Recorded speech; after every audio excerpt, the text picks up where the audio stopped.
Hello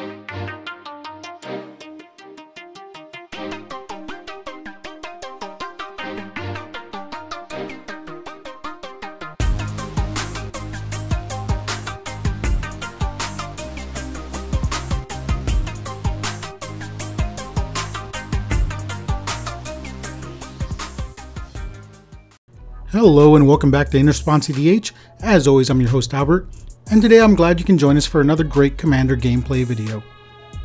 Today's episode was filmed during our 1-year anniversary Commander tournament held at one of my LGS's, Gameology in Upland, California. It was a blast throwing this event, and I hope to be able to host more of these in the future. But because I was so busy running the stream and getting everyone settled into their pods, I wasn't able to get anyone starting hands for this game. Anyways, let's meet our 3 new players and our 1 returning veteran player. New to the channel is Andrew, and he'll be playing Maelstrom Wanderer. This deck is trying to ramp as fast as possible into his commander and cascade into some big payoff spells, or big hasty creatures. Next we have Ralph, and he's playing Svella Ice Shaper. This deck is also looking to ramp pretty fast out of the gate, in order to create some mana rocks and then take advantage of its second activated ability to cheat out big creatures into play off the top of his deck. Also joining us we have Chau, and he's brought with him Jodah, Archmage Eternal. This deck aims to play the most powerful high CMC spells in Magic for the low cost of Wooburg. Or better yet, free, with more cascade effects or cards like Omniscience and Sunbird's Invocation. And last but not least, we have Chau back with his commander, Tiny Bones. He just wants to deny his opponents the ability to even play the game by getting them empty-handed as fast as he can. Once they are, he can start draining his opponents with his activated ability. Before we get started, we would like to remind you, if you enjoy our content and would like to support the channel, consider becoming a patron. When you do, you're not only contributing to the channel's growth, but you're also being entered in our monthly giveaways, as well as receiving patron-only perks. All proceeds of our Patreon are reinvested back into the channel to bring you the best content possible. We would also like to thank our new sponsor, Dragon Shield. Hit the link in the description of this video to check out the best products out there to protect your cardboard. With that said, and the introductions out of the way, let's start the game. Chau starts the game by playing a basic swamp and passing. Ralph draws and drops a tapped Cinderglade on the field and passes.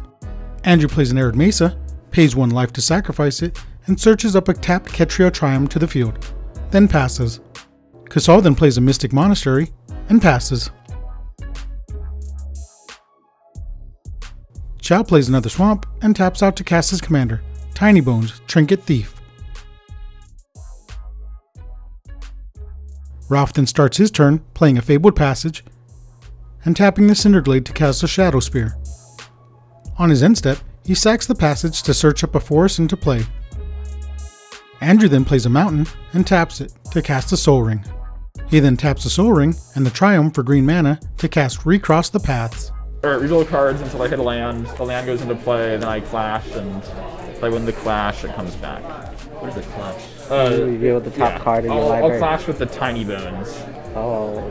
Cultivates. Yeah, top or or the bottom. Yeah. I'll leave this on top. Yeah, he's ramping hardcore.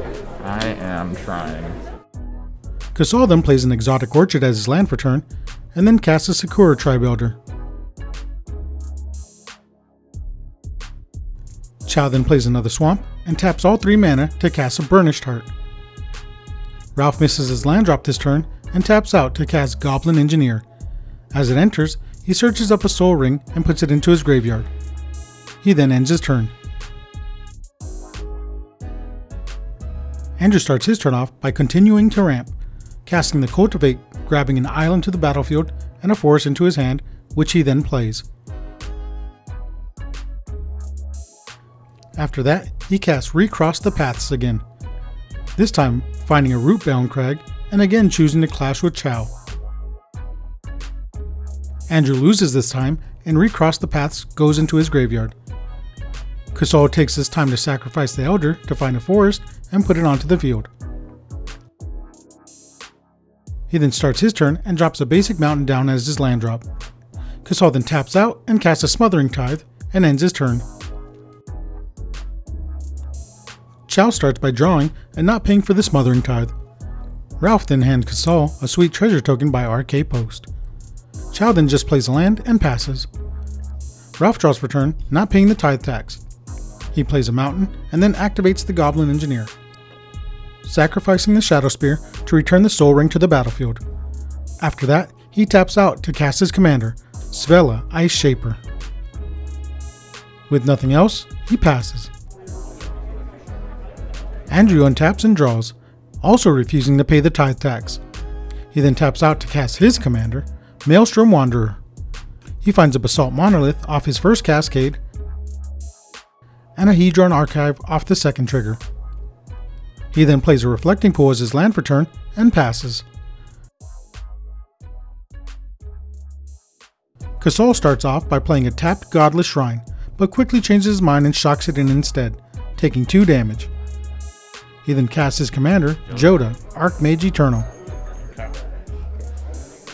On his end step, Chau taps 3 to sacrifice his Burnished Heart, to find 2 swamps and puts them onto the field. Chau starts turn 5 by playing Cabal Coffers, and not paying for the tithe tax. He then activates the coffers for 6 black mana. Chau spends 4 of the mana to cast a Fell Spectre, choosing Andrew to discard a card and lose 2 life. He follows that up by spending the rest of his mana to cast Sadistic Hypnotist and a Bag of Holding. Chau then decides to sack the Spectre to the Hypnotist to make Chau discard 2 cards. After that, he moves to his end step and draws a card and loses a life, thanks to his commander. Ralph begins by not paying the tithe tax and missing his land drop. He pays 5 for a Gilded Lotus, and then just ends his turn. I will pay for it. You will pay for Wow. it? Okay, yep. It's like you have a wealth of mana. Alright, I'll have a wealth of colorless mana soon. I'll play Mana Reflection. In response, Ralph casts Beast Within, targeting the Basalt Monolith, preventing him from generating infinite colorless mana, and giving Andrew a 3/3 Beast token. He then taps his island for 2 mana to sacrifice the Hedron Archive to draw 2 cards, and Chau makes 2 treasures. He then plays a Flooded Grove as his land drop. He then taps and floats some mana to cast a Gruul Signet, and follows that up by casting Garruk Wildspeaker. He uses his +1 ability to untap 2 lands, and then taps those 2 lands to cast the Sky Shroud Claim, to find a tapped Stomping Ground and basic forest to the battlefield. Andrew then moves to combat and swings his commander at Chau for 7 commander damage. Chau then starts his turn off by using his commander to pay Wooburg to cast Sunbird's Invocation. He then uses 5 treasures to pay for Conflux. This triggers the Sunbird's Invocation,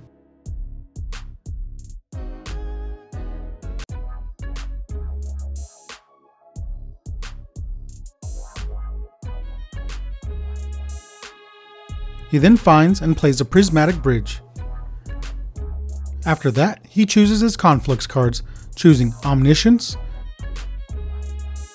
Avacyn Angel of Hope, Praetor's Council, Ruinous Ultimatum, and in Garruk's Wake. After that, he ends his turn. Chau starts his turn, activating the Cabal Coffers for 7. 1, 2, 3, 4, 5, 6, 7. Make him discard. Oh, please. yeah. 7. Did you pay? No. He uses 2 of it to cast Demonic Tutor to search up a card to his hand. He then casts the card he searched for, Mind Sludge, choosing Chau to discard 7 cards from his hand. After that, he activates the Bag of Holding, drawing a card and exiling a land under the bag. He then ends his turn and draws a card and loses a life. Ralph draws for turn, not paying for the tithe tax.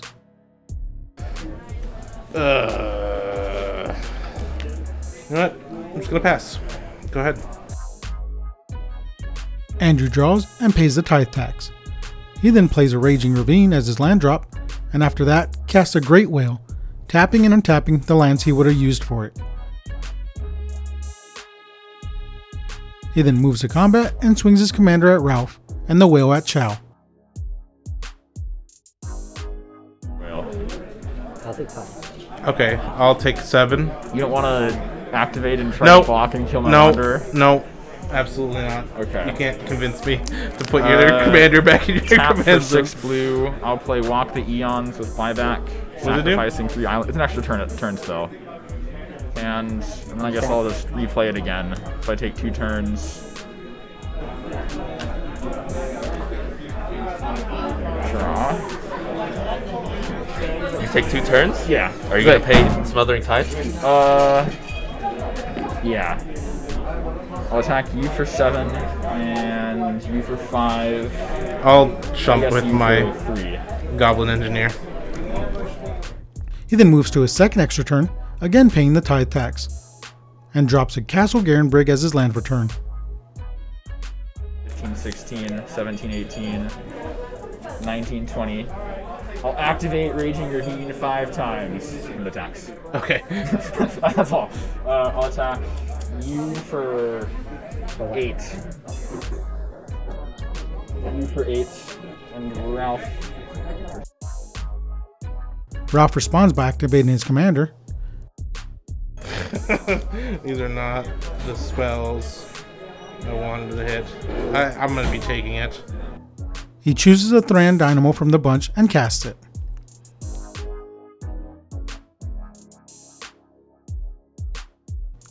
On Kasal's upkeep, the Prismatic Bridge will trigger, and he reveals the top of his library until he finds an Apex Devastator. He then plays a tapped Stomping Ground as his land for turn, and after that he moves to combat and swings Jodah at Andrew for 4 commander damage. Again starts with Chau refusing to pay his taxes, and Kasal making a treasure. He plays another swamp. He then activates the Cabal coffers for 8 black mana to cast Geth, Lord of the Vault. He then uses the remaining 2 mana to activate Bag of Holding, drawing a card and discarding a card with the bag. And Kasal then makes a treasure. He then pays 5 to cast Grey Merchant of Asphodel. When it enters the battlefield, Chau's devotion to black is 7, and Gary drains each opponent for 7 life and Chau gains 21. He then sacrifices it to the Hypnotist to make Andrew discard his last card, which is only an island. On his end step, he draws and loses a life thanks to Tiny Bones. Ralph takes his turn and doesn't pay the tithe tax either. I once again am just going to pass the turn for no reason whatsoever. Andrew draws and doesn't pay either. He then taps 4 mana to cast a Phyrexian Metamorph, choosing to have it become a copy of Svella with haste. He then pays the activation cost and looks at the top 4 cards of his library. Ooh, that is good stuff. Time Spiral. I have a response to that. Okay. Ralph then casts a Worldly Tutor to search up a creature to the top of his library. So I'm going to put a creature on top of my deck, and then I'm going to activate Svella and cast that thing that I put on top of my deck. He decides on a Kozilek the Great Distortion, and then he activates Svella. Now it's his turn to look at the top 4 cards of his library. Big surprise, I'm casting that. He then refills his hand by drawing 2 cards, and Kasal forgets to make treasures. Before the spell resolves, Andrew taps and floats a ton of mana, and then untaps 6 lands. While everyone shuffles their hand and graveyards back into their library and draws 7 cards, Kasal makes 21 treasures. He then follows that up by casting a Genesis Ultimatum. In response? Counterspell? Mana Drain. Oh, I have a response. I'm gonna counter the manager. Alright, Nice! Teamwork You got him, makes boys! the dream work. Good work.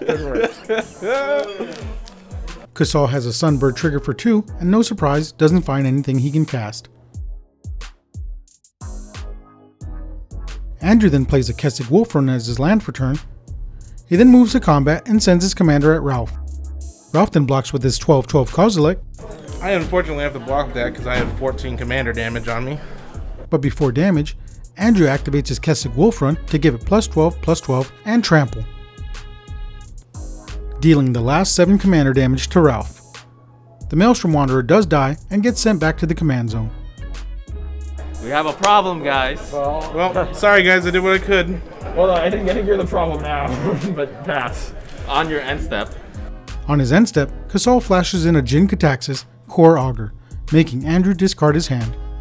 He gets another Sunbird's trigger, finding a bunch of great spells.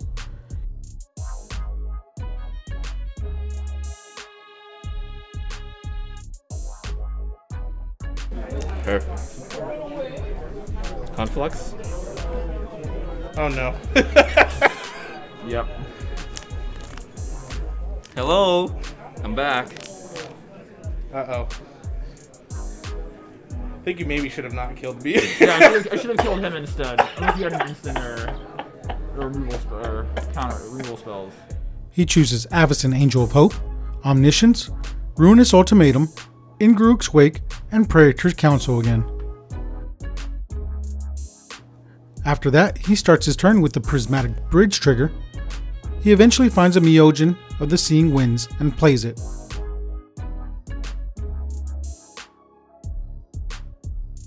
He then pays WUBRG to cast Omniscience, missing the Sunbird trigger, followed by Emoti, Celebrant of Bounty, and then a Lightning Greaves. He then casts Avacyn Angel of Hope, this time remembering to cascade off Emoti.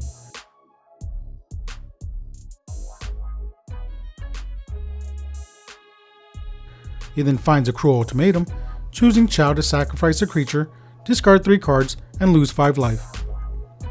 Kasal then draws 3 cards and gains 5 life.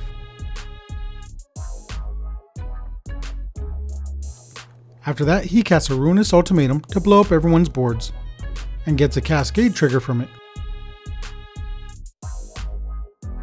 He finds and plays a Gigantha the Wellspring. He still has a Sunbird's trigger off the Ruinous Ultimatum, but doesn't find any playable spells. He then equips Avacyn with the Greaves, and finally plays a land for turn, and casts Swiftfoot Boots. Chau kindly reminds him of the Sunbird's trigger, and Ralph has some great advice. Get on it with your triggers. Kasal then moves to combat and swings 27 points of damage at Andrew. On his second main phase, Kasal casts Praetor's Council again, forgetting his triggers. But at this point, it probably doesn't matter. Chau starts turn 9 by playing a Cabal Stronghold as his land for turn. He then activates the Cabal Coffers for 8 black mana again, using 1 for a Soul Ring. He then taps the Soul Ring in the Cabal Stronghold to make another 8 mana, using 4 of it to cast Tiny Bones. He spends another 4 of it to cast Liliana, Waker of the Dead. Oh my dude, if you have Counterspell, the game is over. I don't think you need to carry him out with the Planeswalker. Go ahead. He then spends another 3 floating black mana to cast Arterial Flow, making Kasal discard 2 cards. After that, he uses Liliana's first ability to make Kasal discard another card. Chau then moves to his end step and discards his hand thanks to Jin Kataxis, then draws a card and loses a life. Kasal starts his turn again with the Prismatic Bridge trigger, and finds Atali, Primal Storm. Okay. I think that's Good game, right? Yeah, there we go. Okay, that's Good game, gentlemen. something about shuffling all your best cards into your deck. I couldn't have done it without you, though. I'm happy to help. Teamwork, Dreamwork. Congratulations to Kasal on that impressive win. He really showed off how powerful a well-tuned Jodah build can be. Being able to spend WUBRG to cast huge game-changing spells with no limitation is apparently pretty good, especially if you're able to load up your hand with spells like Conflicts to put them there. In the end, the deck was just too much to handle for the table this game. Andrew had a really good showing, ramping hard out of the gate. He was able to swing a lot of damage around the table, but who knows how this game would have turned out if he would have swung all out at Kasal instead of knocking Ralph out that turn. He did admit that he attacked Ralph out of spite for countering his Genesis Ultimatum, and even though he didn't win the game, that probably was a win in his book. Chau's discard strategy seemed to be doing some work, but just wasn't fast enough to empty everyone's hands. Although he did manage to do it a lot, both Andrew and Kasal had spells that shuffled graveyards back into their libraries, so all it did was slow them down for a bit. In the end, Tiny Bones was just a tad bit outmatched in this spot. I've played against Ralph's Svella deck before, and it can really get out of hand pretty quick. Unfortunately, this game it didn't have a great showing. He struggled early on missing land drops, causing him to leave up mana to respond to what the rest of the table was doing. He did manage to stop Andrew from producing infinite colorless mana, even though Andrew says he didn't have anything in hand to spend it on, which is probably another reason why Andrew wanted him out of the way first, rather than trying to deal with the bigger threat at the table, Chau. But that just about wraps it up for this episode. Make sure to like the video and leave a comment, and if you aren't already subscribed, hit the subscribe button. Before we go, we'd like to give a big thank you to our amazing patrons. We are glad to have your support and thankful for each and every one of you. We here at In Response would like to thank you for watching. Please make sure to like and subscribe, and make sure you follow us on our social medias. We also stream every Friday night at 7 p.m. Pacific Standard Time.